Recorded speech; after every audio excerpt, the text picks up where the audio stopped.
राधिका बच्चों को स्कूल से छुट्टी के वक्त घर लेकर आ रही थी, पर उसकी आंखों में आंसू थे। अब क्या करूं? बच्चों की फीस अगले 15 दिन तक नहीं भरी तो बच्चों का नाम स्कूल से काट देंगे। 6 महीने की फीस कहां से लाऊंगी? मुझे कुछ समझ नहीं आ रहा। मम्मी, बर्गर खाना है, बर्गर लेकर दो ना। मम्मी, मुझे भी बर्गर खाना है। भैया, बर्गर कितने का दिया? 10 रुपए का आलू टिक्की और पनीर लगाकर 15 रुपए का है। 10 रुपए वाले 2 दे दो भैया। ये बर्गर बनाना कितना आसान है, अगर इसमें सब्जियां अच्छी लगाकर दो तो। ये लो आपके बर्गर। मम्मी, मुझे पनीर वाला खाना था। भैया ये लो 5 रुपए और पनीर लगा दो। बस इतना सा टुकड़ा पनीर का, इसके 5 रुपए। ऐसे तो तुम ग्राहकों को लूट रहे हो। बहन जी, 15 रुपए में अब इतना ही पनीर मिलेगा। हमें भी तो बचत करनी होती है। अगर एक ही बर्गर पर ढेर पनीर लगा दिया तो फिर हमने दुकान चला ली। और इतना ही कम लग रहा है तो खुद घर पर क्यों नहीं बना लेते बर्गर? बर्गर वाले की ये बात राधिका के मन में घर कर गई और उसके मन में विचार आया, अगर मैं बर्गर का काम खोल लूं तो मेरे पास भी इतने पैसे हो जाएंगे कि मैं भी घर के खर्चों में हरीश की मदद कर सकूंगी। और फिर बर्गर बनाना तो बहुत ही आसान है। घर जाकर माजी और हरीश से इस बारे में बात करती हूँ। राधिका हरीश और सास से बर्गर का ठेला लगाने की बात करती है। लो, कर लो बात राधिका बहू, अब तुम भी बच्चों सी बात कर रही हो। पता है हम औरतों का घर से बाहर निकलकर काम करना कितना मुश्किल है। हम औरतें घर के चूल्हा चौका ही निपटा लें, वही गनीमत है। पर माँ जी, आजकल बर्गर का काम बहुत चल रहा है। अगर मैं ये कर लूं तो इससे हरीश को भी पैसों में मदद मिलेगी। मुझे 15 दिन तक बच्चों की 6 महीने की फीस जमा करनी है। हरीश की सैलरी घर के किराए और खर्च में लग जाती है। दोनों मिलकर काम करेंगे तो घर खर्च में आसानी होगी। माँ, राधिका का मन है तो मुझे लगता है हमें राधिका को काम करने से नहीं रोकना चाहिए। अब तू भी इसका साथ दे रहा है? फालतू के पैसे खराब करेगी और हाथ कुछ नहीं आएगा, देख लेना। हरीश राधिका को 2000 रुपए देता है, पर उतने में तो बस थोड़ा ही सामान आ पाता है। राधिका परेशान हो जाती है। हरीश ने जो 2000 रुपए दिए थे वो तो कम पड़ गए। अभी तो ठेले वाले को एक दिन के 200 रुपए और गैस सिलेंडर आएगा 500 का। अभी और खर्चा करना बाकी है। मुझे कुछ काम उधार उठाकर करना होगा।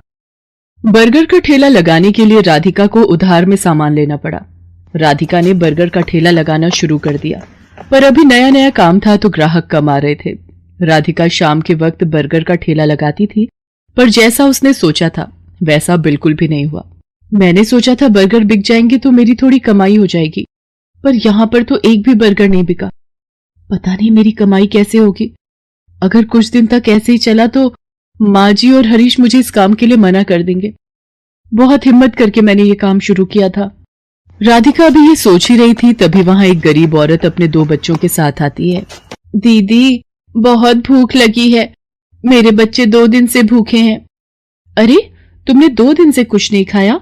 रुको, मैं अभी तुम तीनों को एक एक बर्गर देती हूँ। शुक्रिया दीदी, आज तुमने हमारा पेट भरा है, और जो भूखों का पेट भरता है भगवान उसे कभी भूखा नहीं रहने देते। तुम्हें जब भी भूख लगे तुम मेरे ठेले पर बेझिझक आ जाया करो, और यहाँ पर तुम अपने बच्चों के साथ अपनी भूख मिटा सकती हो। वो गरीब औरत अपने बच्चों को लेकर खुशी खुशी वहां से चली जाती है। राधिका घर आ जाती है, पर उस दिन उसकी कमाई नहीं हुई थी। ये देखकर उसकी सास गुस्सा करने लगती है। लो, मैंने तो पहले ही मना किया था कि ये चोचले पालने की जरूरत नहीं है। पिछले 3 दिन से मुश्किल से 100 रुपए कमाकर घर आ रही है और सामान लगा लेती है 2 से 3 हजार रुपए का रोजाना का। अब रोटी सब्जी तो बनेगी नहीं। हम सब ये बर्गर खाकर पेट भर लेते हैं। क्यों, अब तो तू खुश है ना अपना नुकसान करके? माँ जी, मैं कोशिश कर रही हूँ ना, और मुझे विश्वास है एक दिन मुझे अपने काम में सफलता जरूर मिलेगी। राधिका अगले दिन ठेले वाले से ठेला किराए पर लेने के लिए जाती है तो वो उसे मना कर देता है। देखो बहन जी, मैं पिछले 4 दिन से तुम्हें उधार पर ठेला दे रहा हूँ है। 200 रुपए रोज का किराया है, बस आज के लिए और उधार दे रहा हूँ। अगर तुमने कल सुबह तक मेरे ठेले के किराए के 1000 रुपए नहीं दिए तो मैं किराए पर तुम्हें ठेला नहीं दूंगा। अब क्या करूं? हरीश से मांगूंगी तो वो मुझे इस काम को बंद करने के लिए कह देंगे, और माँ जी तो पहले ही मेरे काम के खिलाफ हैं। पर मुझे अपने बच्चों के लिए पैसे जोड़ने हैं। हे भगवान, मेरी मदद करो। राधिका भगवान से प्रार्थना करती है कि उसके ठेले पर ग्राहक आ जाए। तभी नमस्ते जी, मैं पीछे वाली गली में बर्गर की एक दुकान चलाता हूँ। यहाँ से गुजरते हुए 2 दिन पहले मैंने आपको ये बर्गर का ठेला लगाते हुए देखा था। मुझे 15 दिन पहले एक अनाथ आश्रम के लिए बर्गर का ऑर्डर मिला था, पर 10 दिन पहले एक हादसे में मेरी सीधे हाथ की हड्डी टूट गई, जिसके कारण मैंने अभी बर्गर बनाने का काम रोका हुआ है। पर मैं ऑर्डर के पैसे ले चुका था, इसलिए मैं वहां मना भी नहीं कर सकता। अगर आप उस ऑर्डर के बर्गर बना सकें तो मेरी बहुत मदद हो जाएगी। मैं आपको इसके लिए अच्छे पैसे दूंगा। जी मैं जरूर करूंगी। आप मुझे बता दीजिए कितने बर्गर बनाने हैं।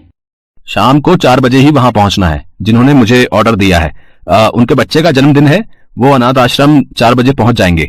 वैसे मैं आपके साथ अपने एक आदमी को काम पर लगा देता हूं जो आपकी इस काम में मदद करेगा।